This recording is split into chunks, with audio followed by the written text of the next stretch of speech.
পারলো না রে ভাই, পারলো না। ভারত নারী দলকে বাংলাদেশের নারী দল হারাইতে পারলো না। আমি ভাবছিলাম এটা নিয়ে কোনো কথা বলবো না, তারপরেও ভাবলাম বাংলাদেশের খেলা হার জিত তো আছে, এটা নিয়ে আসলে কথা বলা উচিত।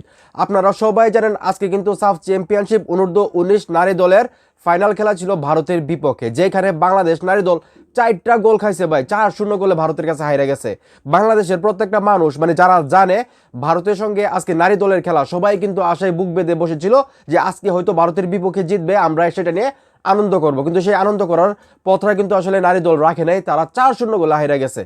এই জিনিসটা আসলে খুবই কষ্টদায়ক, কিন্তু কিছু করার নাই, কারণ হাইরা গেছে, এখন আর কি করার। এই জন্য কিন্তু এটা অনেক দুপুরের খবর, তারপরও কিন্তু আমি নিউজটা করি নাই, কারণ আমার নিজের কাছে ভালো লাগতেছে না। কারণ আজকে যদি বাংলাদেশ জিততো তাহলে কিন্তু অনেক সুন্দর কইরা মানে খুশি খুশি মনে কিন্তু নিউজটা বানাতাম। এমনকি গতকালকে ফুটবলার আমিনুল হক, যিনি আসলে ঘোষণা করেছিলেন বাংলাদেশের নারী দল যদি ভারতের নারী দলের বিপক্ষে ম্যাচটা জিততে পারে, ফাইনাল ম্যাচটা, তাহলে পুরস্কারের ঘোষণা দিয়েছিলেন উনি, কিন্তু বাংলাদেশ নারী দল তো আসলে পারলো না। তো অনূর্ধ্ব-19 সাফ চ্যাম্পিয়নশিপ নারী দলের এই হারটা আসলে আপনারা কিভাবে দেখতেছেন? আপনারা কি ভেবেছিলেন যে বাংলাদেশ আসলে আজকে ভারতের বিপক্ষে হয়তো বা ম্যাচটা জিতবো? আপনাদের কি চিন্তা ভাবনা ছিল? আপনারা কি কল্পনা তো ভেবেছেন যে আজকে 4-0 গোলে বাংলাদেশের নারী দল হেরে যাবে? তো আপনাদের কি চিন্তা ভাবনা ছিল আসলে এই ম্যাচটা নিয়ে?